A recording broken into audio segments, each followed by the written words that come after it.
torre da cidade de Babel. Assim nosso nome será famoso, e não seremos espalhados pela face da terra.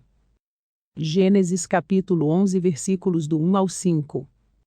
No mundo todo havia apenas uma língua, um só modo de falar. Saindo os homens do Oriente, encontraram uma planície em Sinear, e ali se fixaram.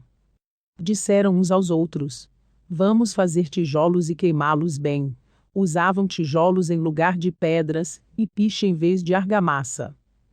Depois disseram: vamos construir uma cidade, com uma torre que alcance os céus. Assim nosso nome será famoso, e não seremos espalhados pela face da terra.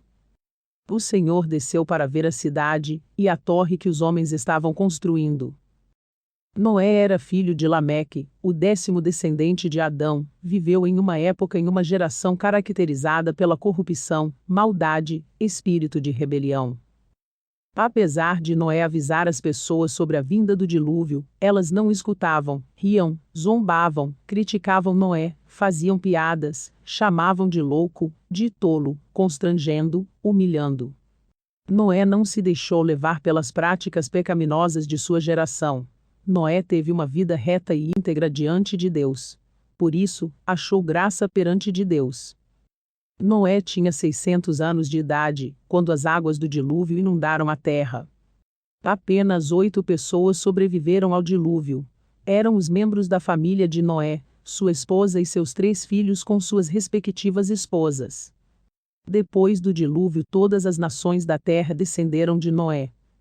Deus abençoou Noé e sua família, semelhante como abençoou Adão e Eva. Uma nova chance, um novo começo. Mas o homem volta à desobediência. Gênesis capítulo 8 versículo 17. Todo animal que está contigo, de toda a carne, de ave, e de gado, e de todo réptil, que rasteja sobre a terra traze para fora contigo, e povoem abundantemente a terra, e frutifiquem, e se multipliquem sobre a terra. Gênesis capítulo 9 versículos 1. Deus abençoou Noé e seus filhos, e determinou-lhes: sede fecundos, multiplicai-vos, enchei a terra. Depois do dilúvio, passou-se o tempo e os 3 filhos de Noé tiveram filhos. E os filhos destes, cresceram e tiveram mais outros filhos. E os filhos destes, cresceram e tiveram mais outros. Logo havia muita gente na terra. Aumentando a população da terra. Seus descendentes se espalhavam pela terra. Em toda a terra havia apenas uma linguagem, um idioma e uma só maneira de falar. Babel era a capital do Império Babilônico. Babel em hebraico significa confusão, confundir. Nimrod era filho de Cuxi, neto de Cão, filho mais novo de Noé, portanto bisneto de Noé. Nimrod é um homem que opõe sua vontade à de Deus. O primeiro grande conquistador do mundo, queria exaltar a si mesmo.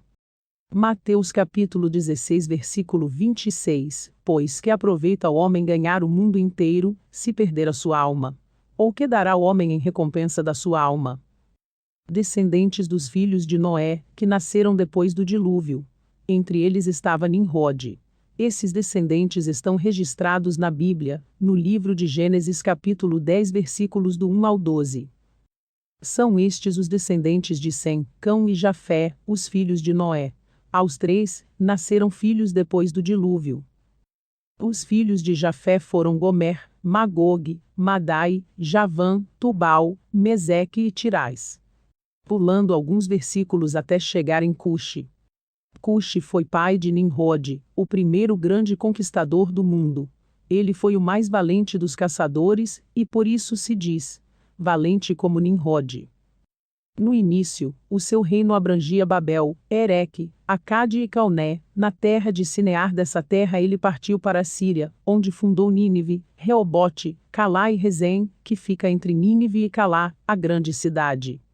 O tempo tem passado, e o homem passado por transformações sucessivas, avançado, evoluído em vários aspectos, mas involuiu, espiritualmente ainda parece cometer os mesmos erros do passado, repetir os erros de geração em geração.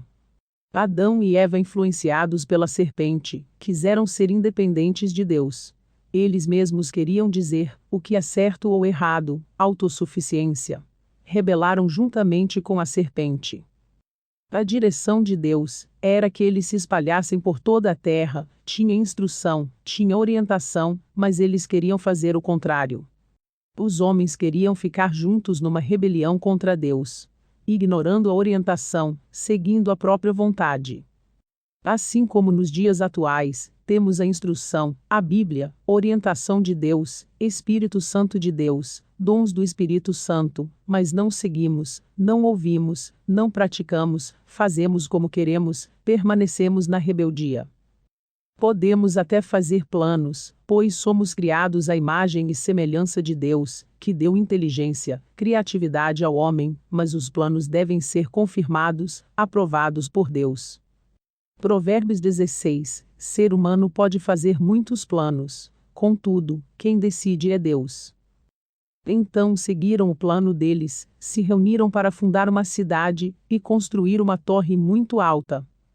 Queriam que o topo desta torre chegasse ao céu. Esta pretensão de construir uma torre para chegar ao céu foi uma expressão de desobediência, extremada de vaidade, soberba, orgulho humano. A humanidade não se uniu para fazer a vontade de Deus, mas se uniu em rebelião, e cooperaram uns com os outros buscando a própria vanglória. Através da mesma língua e de uma mesma fala, disseram uns a outros: façamos e edifiquemos. Reflete a vontade do povo na construção de uma cidade que satisfaça os desejos do coração, agrupando-se para não serem espalhados, e construindo desta forma um empreendimento consistente, uma torre forte. O desejo de um povo em se dispor a executar uma obra, a ponto de ultrapassar os limites, e influenciando outros a passar dos limites. Qual a motivação para construir a torre? Desobediência, arrogância, autossuficiência, poder, exaltar a si mesmos, exaltar o próprio nome. Para satisfazer esse desejo, eles pretenderam edificar uma torre tão alta que chegaria aos céus, local de conexão do céu com a terra, mesmo nível, igualdade. O céu e a terra pareciam se encontrar, estar no mesmo nível de Deus, ser independente de Deus, desobedecer a Deus. Num primeiro momento, esta motivação traz a ideia de unidade, mas ao se aprofundar no sentido do texto, nota-se que a sua busca era por poder, influência, vanglória, autossuficiência, através de uma desobediência, espalhar desobediência, unir na desobediência. Ao procurar a própria vangloria, cada um vai querer ser melhor do que o outro. Até aquele momento se uniram. Depois cada um procura sua própria exaltação. Cada um vai querer uma torre mais alta que a do outro. Para isso praticar coisas desonrosas, uma das maneiras usando a língua, que se vangloria de grandes coisas, a língua cheia de veneno, que engana, mente, difama, calunia, cria contendas, confusão, conflito, humilha. Confusão de vozes, ou de línguas, causa desordem. Barulho de muita gente falando ao mesmo tempo, não se entendem.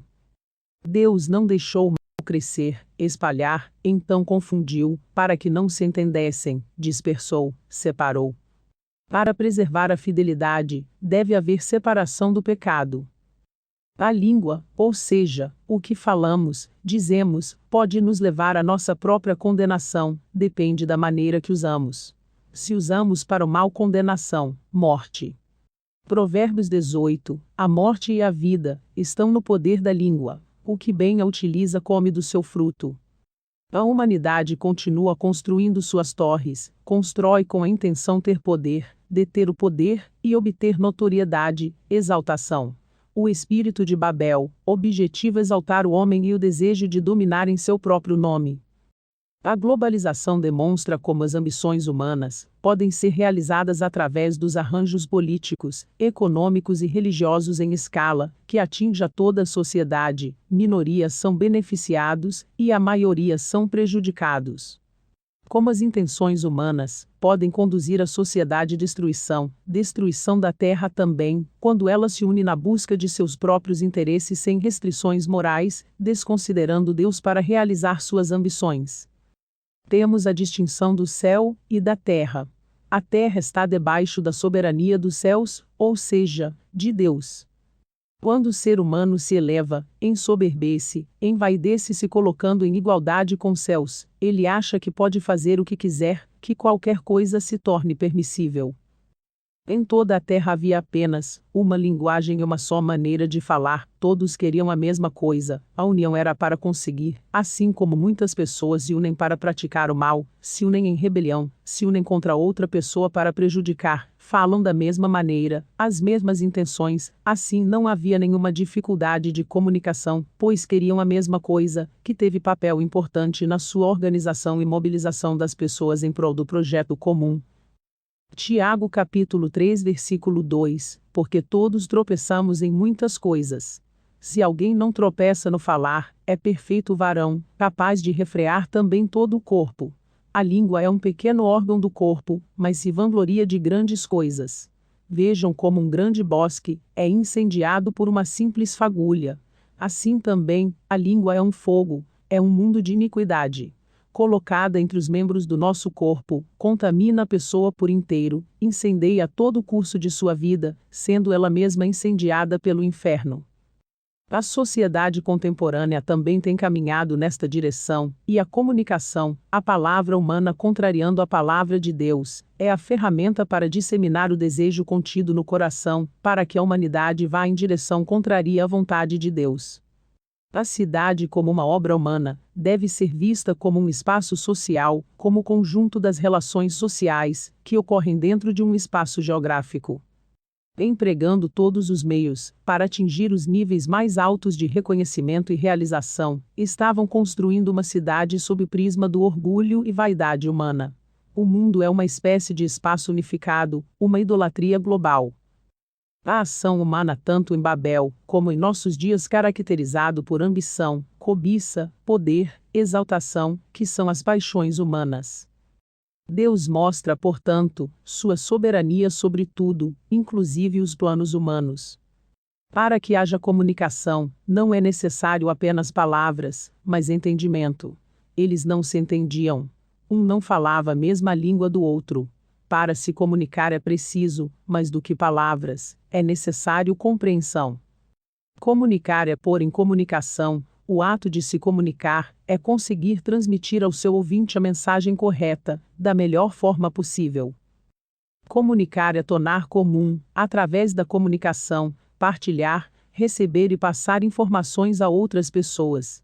A comunicação é eficiente quando o receptor entende. 1 Coríntios capítulo 2 versículos do 10 ao 14, mas Deus nos revelou pelo seu Espírito, porque o Espírito penetra todas as coisas, ainda as profundezas de Deus. Porque, qual dos homens sabe as coisas do homem, senão o Espírito do homem, que nele está? Assim também ninguém sabe as coisas de Deus, senão o Espírito de Deus. Mas nós não recebemos o Espírito do mundo, mas o Espírito que provém de Deus, para que pudéssemos conhecer o que nos é dado gratuitamente por Deus. As quais também falamos, não com palavras que a sabedoria humana ensina, mas com as que o Espírito Santo ensina, comparando as coisas espirituais com as espirituais. Ora, o homem natural não compreende as coisas do Espírito de Deus, porque lhe parecem loucura, e não pode entendê-las, porque elas se discernem espiritualmente. O amor, a linguagem universal pela qual Deus quer que nos comuniquemos. Glórias a Deus. Aleluias.